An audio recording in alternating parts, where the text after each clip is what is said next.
for patterning deer, we feel like first-hand observation is definitely the best thing if you can do that. But the problem is, we know that, you know, sometimes you guys only get, you know, 1 day a week or 1 day every 2 weeks to actually get in the woods, and a lot of times it's when you're actually hunting. So when you're not able to get in the woods, we got a product right here that is Kodiak trail cameras. This is a new product on the market.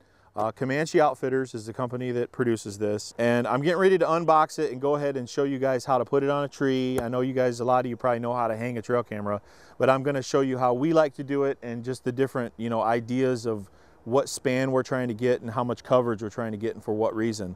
But I wanted to show you what it looks like in the box. That way when you go in the store, you go online, you'll be able to recognize it, you know, in its packaged form. And the reason why Kodiak is so awesome, because this is wireless.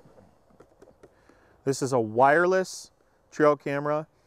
This works on smartphones like iPads that have cellular connection, iPhones, Droids, Samsung Galaxies, all the modern day popular smartphones. You can actually not only retrieve your photos from just a couple hundred yards away, so you can sit in your vehicle out, you know, by the entryway to the woods, and you can, it doesn't work like satellite all over the country.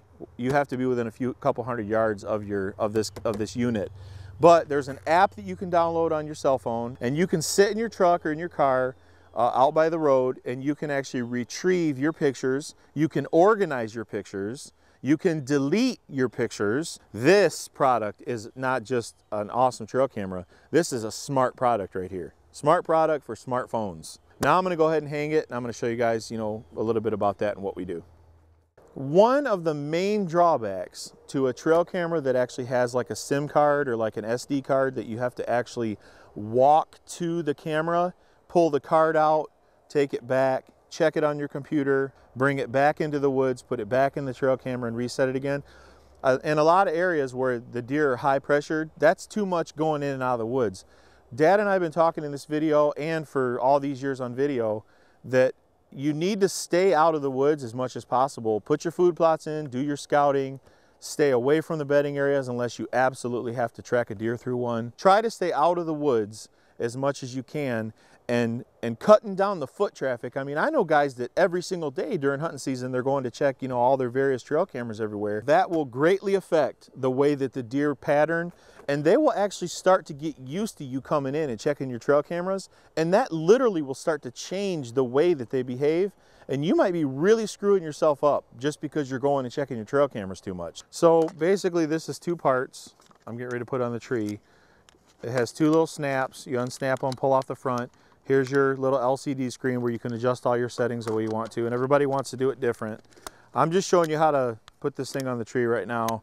You can play with yours when you get one, adjust it the way you want, dates, times, settings, resolutions. This does video and still shots too. But look how small it is. I love it.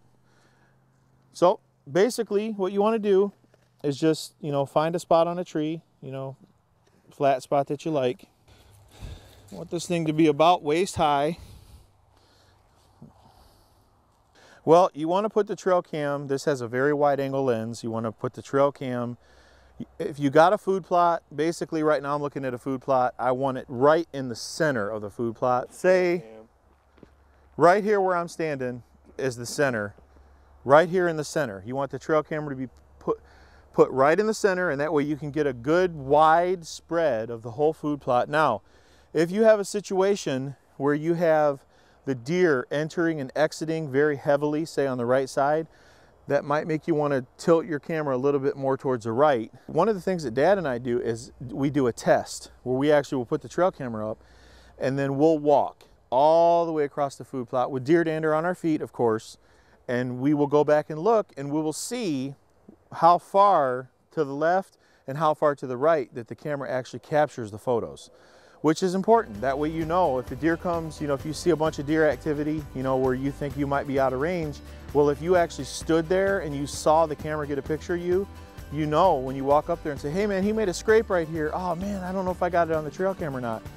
If you actually already tested that, you know, hey Dad, you walked to that far of that edge, right? Yep, that's where we walked and we tested that.